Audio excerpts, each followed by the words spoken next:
asset, education, and then of course employment.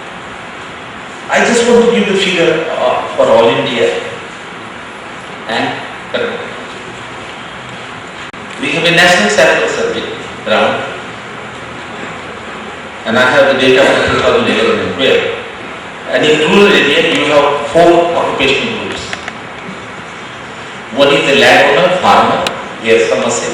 Second is we have private enterprise and business. So in the ownership of private asset, land and non-land, 2 categories, and other is the casual labor, farm and non-farm, whose main source of income is working on the farm or working on the non-farm. There is a third category also which has come, that is regular salary, teachers, clerk, import to society. And you get a percentage share among each of the communities. Now I just want to quickly give it to you that in 2011, after 60 years of private property or 200 years of private property, right to private property and business being made equal to everybody, this is the situation, the historical consequences of denial of economic right to agriculture. The proportion of the farmer whose main source of income is farming is 52% in Karnataka. I am giving Karnataka. 52% at state level. 62% for the others, that is excluding scheduled caste, scheduled tribe and OBC. 62% of them are farmed. For others as well as OBC, Karnataka is a critical case. You may have a much less other than the OBC perhaps. So 61 to 62% of the household in rural area are farmers. They have asset. This proportion is 50% among the tribal. Of the total tribal household in rural area, 50% have land. How big is the land? Small land, that's another issue. The proportion of scheduled caste is only 21% in Karnataka. 3 times less than that of OBC and others. How do you explain that? You can explain because of those historical denial of property right to the scheduled caste. Tribal were not denied, that's why their proportion is 50%.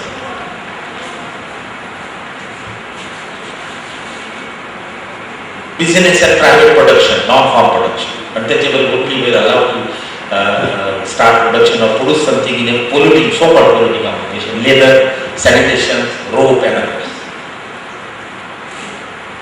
The proportion of those who are engaged in non-farm production in rural area is almost 18% rural area for others, 13% for OBC, but only 8% for scheduled caste and 5% for scheduled tribe. So neither they own farming land nor they own private enterprises. As a result, their heavy dependency is on casual labor. So the proportion of casual labor in Karnataka is the following. Overall, 34% of the household in rural area, rural Karnataka, are whose main source of income is wage labor, 34%. Only 18% among others, 27% for OBC, 41% for scheduled tribe, but whoopingly 68% for scheduled caste. Because the ownership of land and private enterprise is much less. Same is the story in urban Karnataka. I don't want to do it. But the Karnataka story is not different from that of all India story. Margaret told me that if I can quote all India story.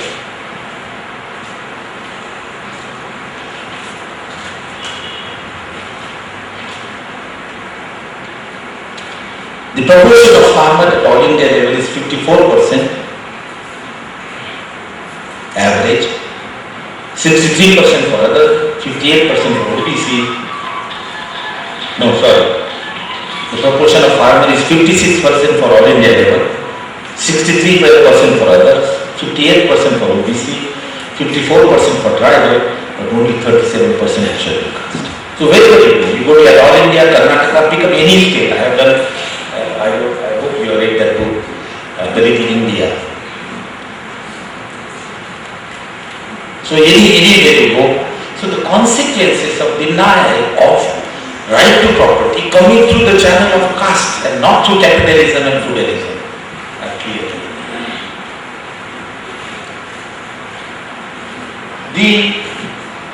One more figure I would like to. That is ownership of private enterprise. You may be familiar that there is advertisement on national sample, about national sample survey, economic census. This is the census of the industries. Gentlemen come and test that the NSS man will come at the road and kindly give the information. This is a census, economic census of industries that we own, household survey. And that's very authentic. I have a statistic for Karnataka that of the total household, those who own production, private production, other than agriculture, and businesses, production, private enterprises, 90% are owned by OBC and others, 47% by OBC, 42% by others, but only 6.3% by scheduled caste and 4% by tribe. While the population of the scheduled caste is I am told 80% or so in Karnataka. As against the population of 18%, the share in the private enterprise is only 63%. Several times less than the OBC and others. That is because historical consequences of denial for the ownership of private enterprises. Same is the story at all India level. But the share of the OBC and others is, OBC is 46%, others is 37%. Scheduled caste is 11% against the population share of 16%, private is only 5%. I would not like to go into education because that was another area. But the endowment rate, I am really shocked that the endowment rate in Karnataka, which is otherwise very well developed in education, higher education, the endowment rate is much less compared to ST, compared to OBC. So the three areas where the caste has put restriction for hundreds of years on scheduled caste, their consequences even today are very, very clear in terms of disparities in ownership of asset and access to education. As a result, thanks to Madheshwaran that he has given me the latest figure on poverty, all these backwardness of lack of access to asset, lack of access to employment, I am not giving employment figure, is then ultimately reflected in income and poverty.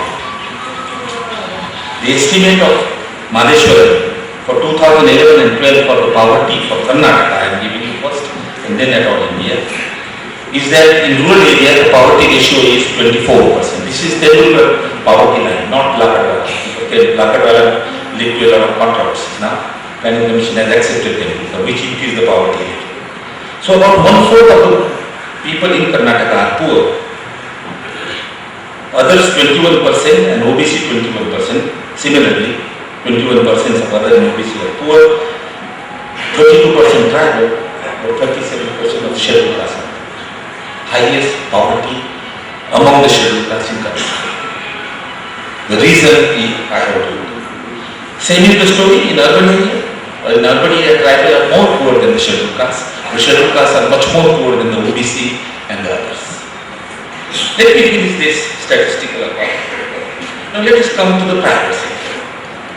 Now when we are talking of ownership of land and ownership of private enterprise, we are talking of private sector. We are not talking of government sector. Ownership of agricultural land is a private ownership of land. Ownership of enterprise, we are talking of private enterprise. Now, this disparity you can very easily see.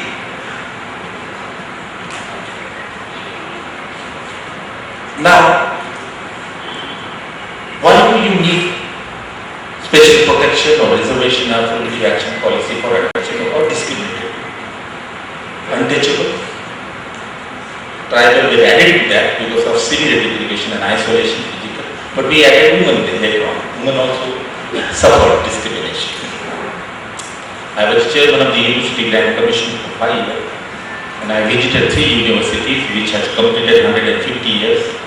They celebrated and I went there. In all the 3 universities, the first thing that my chancellor had done was to show me the first woman student in their university, which was somewhere around 1870 or 18. Because women did not have right to education, similar to that of Dalit. So the first photograph, and immediately those women were partial. So discrimination is not suffered by Dalit alone, but also women in certain areas. The Brahmin women do not suffer the discrimination on account of religion, but Brahmin women do suffer on account of patriarchy. disabilities of women in the Manusura. Now, the issue that I want to take is the private sector. First, let me go to the how is it that there is a separate policy for the excluded and discriminated group in many countries in the world.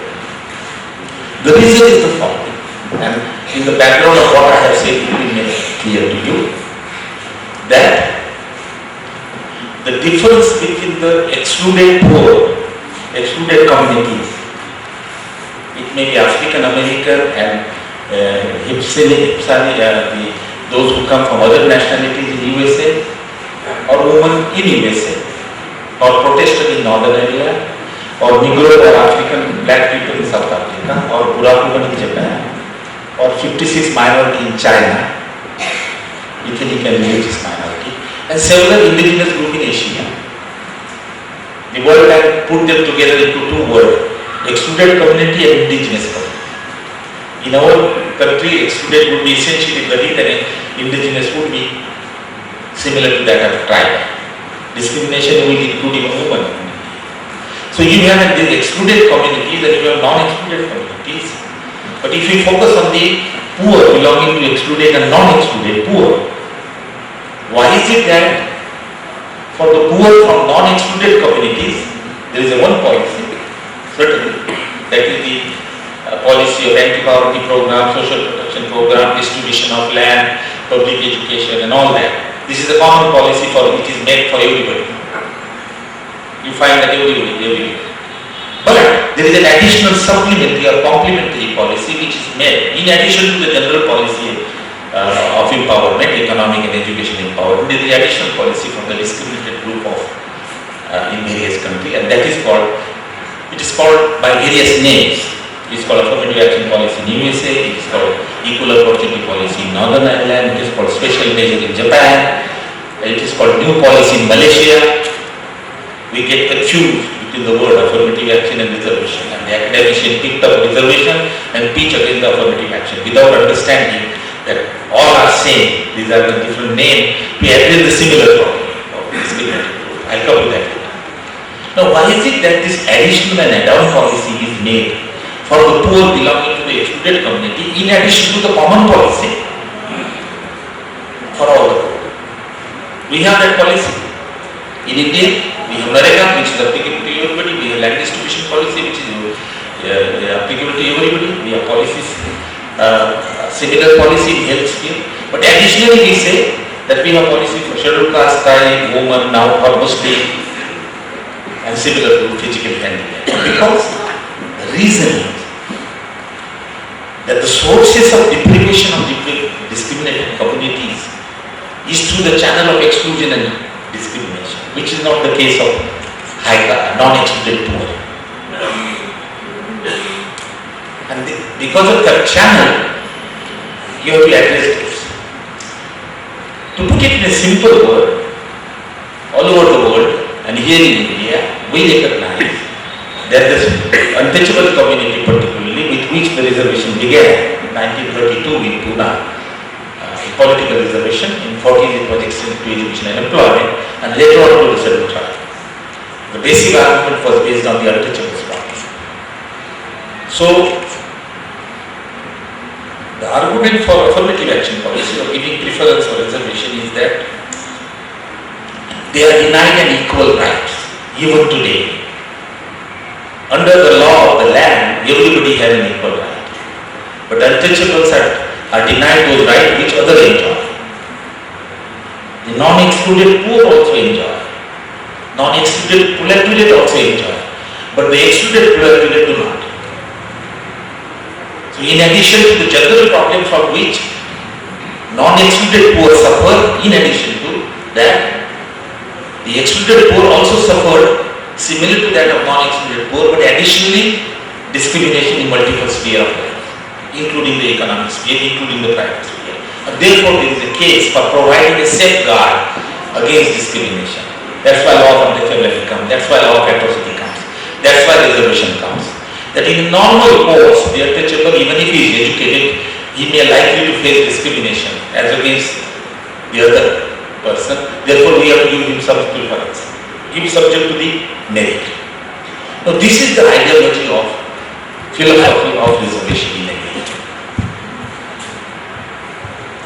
Now there are various arguments we are making in the debate, and I will take a couple of arguments before I go to the private sector. When this argument was put before the private sector, their argument is 2-3-4. Please understand carefully because it's going to come. You are going to face with that argument when you put this thing on your election. Number one, private sector denies that there is a discrimination in hiring. Private sector says that we respect merit and efficiency because we want to earn profit. So there is no discrimination. And the very basis of discrimination, very basis of reservation policy is discrimination. If there is no discrimination, then the poor from excluded group are not different from the poor from non-excluded group. Then you don't require affirmative action policy. Then you don't require special support to the untouchable. The case for support, for a special support, is based on the ground that they suffer from discrimination. If they don't require. Then they are like any other poor, landless, assetless, less educated. Then the general economic policy will be good enough for them also. But the basis for reservation or any special preference is discrimination. And it is here that the private sector was arguing that we don't discriminate, we only hire labor on the basis of merit and efficiency. And therefore, if you look at that book, there is a special section on merit and others. That is one argument. The second argument is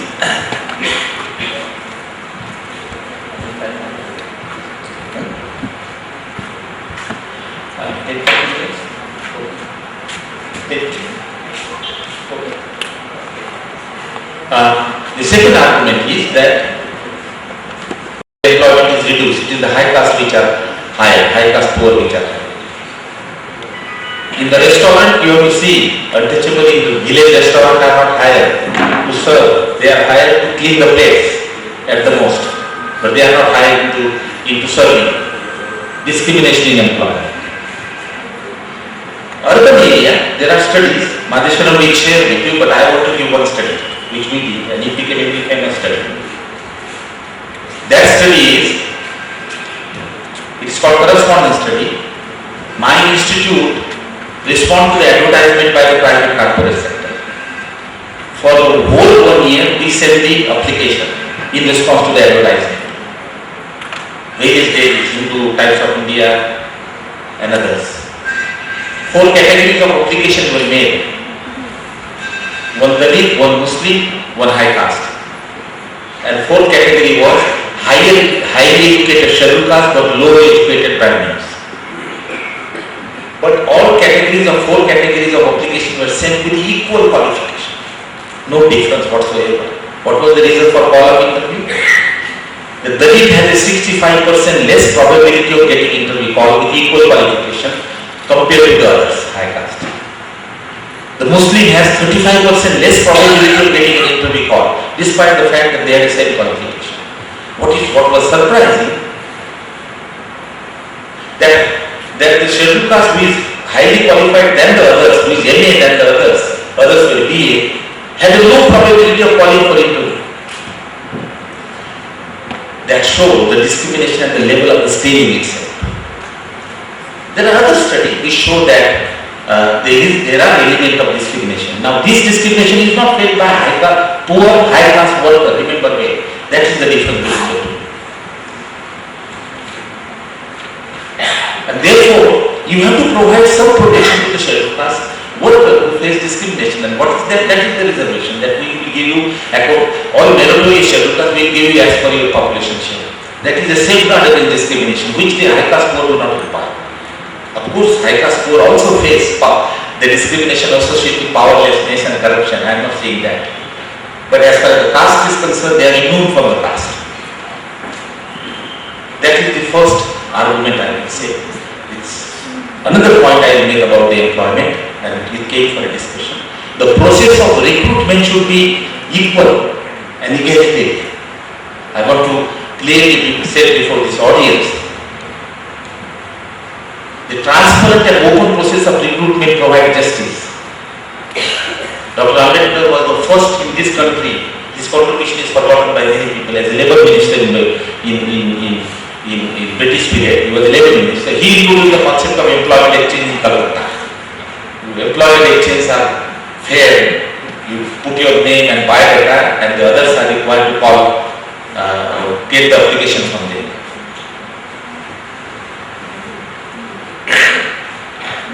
Advertising in newspaper, transparency. Anybody can apply and get advantage of it. But now 3 new methods have come. Please remember well. One is the on-campus recruitment, second is the website, third is the agency. All three are inegalitarian, non-transparent method, where the identity of a person, caste, religion, region come into play. And private sector would say that we have taken candidates from the best of the campuses. But how do they know that there is other campuses where there are better students? It is likely to be better student in other campuses also. So you are not respecting merit and efficiency. You are going for your cost saving, because if going to one campus you immediately get a student. So I think this argument was made clear. Let me take a second argument very quickly, because I am taking too much of time. That is, that general policy is work. Let there be a policy based on backwardness, economic backwardness. So anti-poverty policies. Now this argument has also a fallacy. Let me give you an example. You provide an education to everybody. A high-class poor person became a graduate, a low-class poor person became a graduate. Both enter into the labor market. Our studies show that the low-class, their teachables has a less probability of getting interview call and getting appointed with same qualification compared to the poor from the high class. So the education enabled them to apply for a job, but after having applied, the caste background come into play. The scheduled caste person is in a disadvantaged position vis-a-vis the non-scheduled caste. So education, policy of education development is necessary for all. But the scheduled caste will require additional policy. As a safeguard against discrimination in the market, that is reservation, that is the community action policy. So how do you say that one policy of educational development is good enough for scheduled caste and scheduled tribe? That is incorrect. You do require public education system to get education to everybody, but for scheduled caste additionally, after having given education to them, they require protection against discrimination in the market, and therefore you want to have some sort of a policy. You call it affirmative action policy, you call it the reservation, whatever, but the purpose is to give a fair share in the scheduled caste. Our academics should keep on playing with the word reservation and affirmative action and quota and non-quota. That's not the issue. Issue is the scheduled caste face discrimination, so you devise a method whereby they get a fair share. That is the key thing. You call it whatever you may like to call it. So the general policy will not help. You require general policy for the poor, but added and supplementary and complementary policy for the discriminated. This is the argument that is there. Now I don't want to take other argument of the private sector, but I will submit to you that there are other areas where there is a lot of discrimination. I don't want to say that. Non-farm producer in rural area. Nobody buys milk from the scheduled caste. Nobody goes to the grocery shop of the scheduled caste. Even if you start a shop, only scheduled caste will buy. Income is low, demand is less, income is low, and you run into close down the shop. This is not the problem of poor high caste. Everybody will go to the shop of the poor. Everybody will buy milk from the high caste. So the discrimination in the market faced by the producer also create a problem. The Marxists will have to look at the economics of caste system a lot more clearly. Now the right-wing economists have brought out a book, Akilov has brought out a book, Identity Economics, that how your identity has affected the economic outcome. We need the theory also, that how with the economic motive you discriminate, and how does it affect the discrimination. So I think what is required is the recognition that there is a discrimination that exists in the private sector, in agriculture, non-agriculture, in hiring, in land, in many others. The scheduled caste farmer do not get the services of private two-way irrigation. They hardly get the tractor. Even if they get there, give a higher price. So discrimination is not confined to employment market. It covers every sphere of market. Finance, credit, input, sale of products.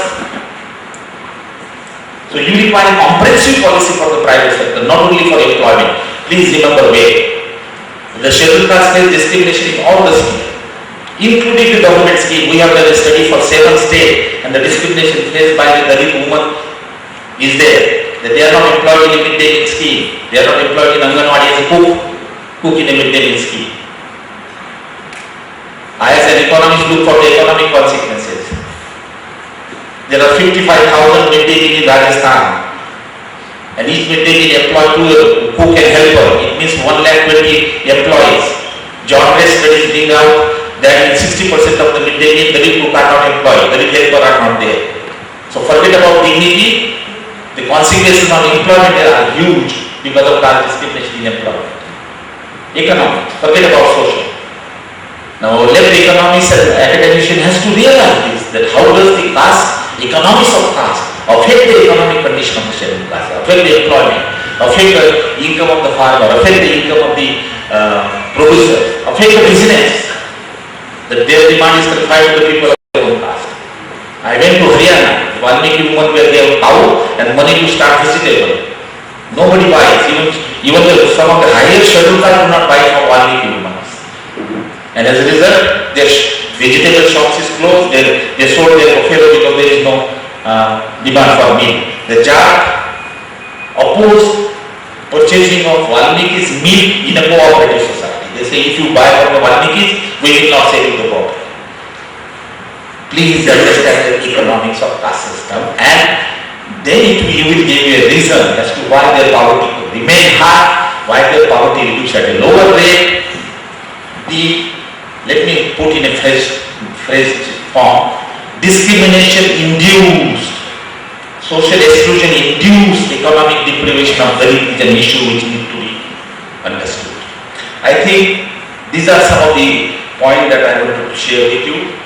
I am not touched about the policy because time is the constraint.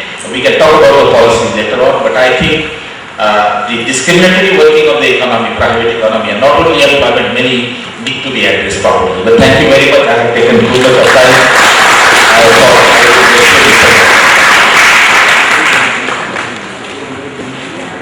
would ಮಾತಾಡಿದಂಥ